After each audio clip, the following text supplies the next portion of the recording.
dans le processus de création, forcément, je me suis rapprochée de cet univers juridique-là pour, ben, voilà, pour savoir quand même de quoi j'allais parler, pour comprendre vraiment les mécanismes et tout. Donc, c'est à Ouais, cette occasion que j'ai appris ça.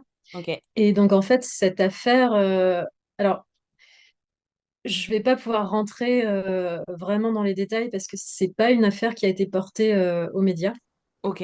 Mais en gros, c'est une affaire qui s'est déroulée en France il y a un an et demi à peu près. Mhm.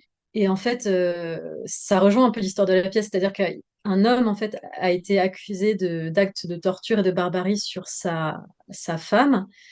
Euh, Sauf que en fait, sa femme était consentante à ça parce qu'il s'avère qu'il vivait une relation déesse, c'était sa soumise en fait. Mhm.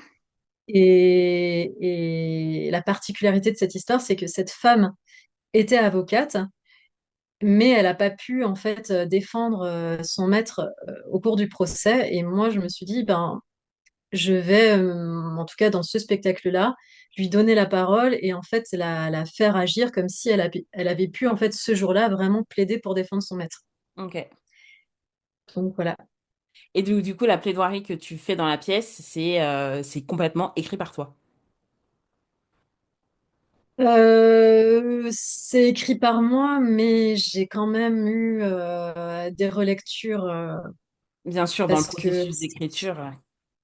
voilà, c'est ça, parce qu'en fait, c'est une technique d'écriture qui est très particulière et au début, les plaidoiries que j'avais écrites, c'était trop, bah, déjà, c'était trop émotionnel et il fallait pas du tout que ça soit émotionnel. Enfin, ouais, c'est vraiment très particulier. Il y a vraiment des mots, une dynamique. Il y a vraiment, en fait, c'est un langage, mais c'est aussi un rythme, une construction, enfin, une intro, une conclusion. Enfin, ouais, c'est particulier.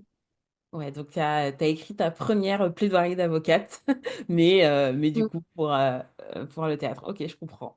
Bah écoute, c'est waouh, c'est vraiment un truc moi qui me touche particulièrement dès que ça touche, tu vois, aux libertés individuelles et tout ça, c'est toujours des sujets qui me titillent. Donc c'est hyper hyper puissant.